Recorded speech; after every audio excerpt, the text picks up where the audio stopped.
Hey guys, I'm Layla. Welcome to Raid Lore Stories. Today's lore story is going to be Norog from the Skinwalkers, and I think he's a lot of fun in general. We see him in a bunch of raid commercials, so I hope you enjoy his official in-game lore. Norog claims he has no memories of his life as a human, making him a rarity among the hybrid souls known as Skinwalkers. Likewise, he professes no knowledge of his age or place of origin.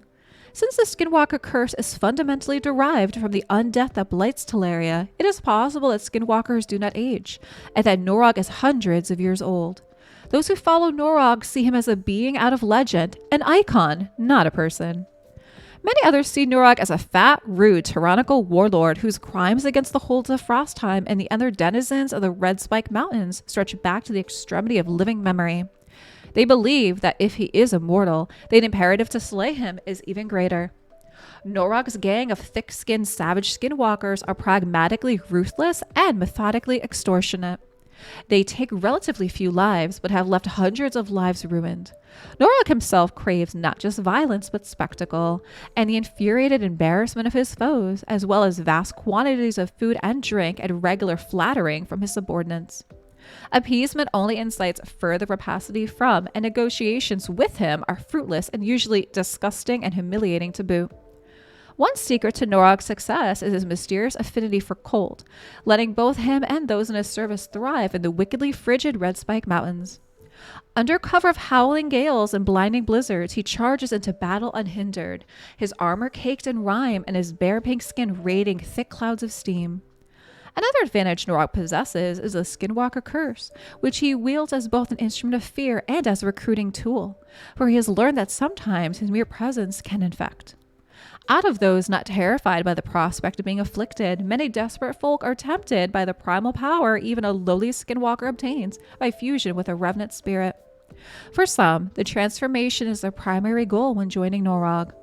Others are mercenaries, cutthroats, exiles, and seekers of plunder and glory, regardless of cost or morality. For them, joining Norog is a means to an end.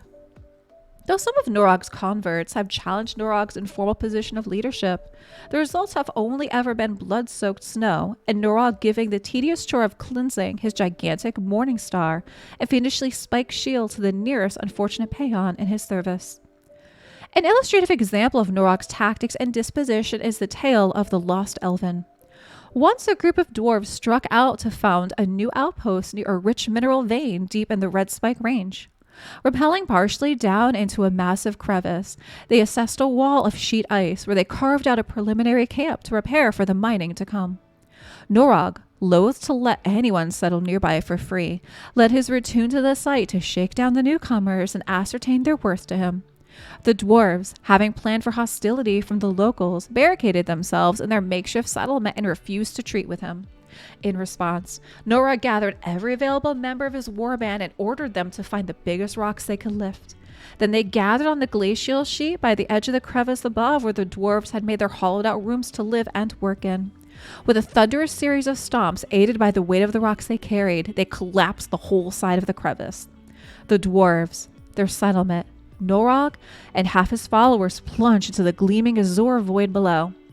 Bashed and churned in the cascade of fragmenting icy shards and boulders, and finally dumped with a tremendous crash at the very bottom, Norog and most of his Skinwalker entourage somehow survived. But not a single trace of the dwarves remained, and no dwarven prospectors have come near Norog's territory since. Alright, so this is the lore story for Norog, and wow, he definitely, the lore story makes him seem to be out quite like the bad guy, quite a bully, huh? Drop me some comments down below, let me know what you think of this lore story for Norog, and thanks so much for watching.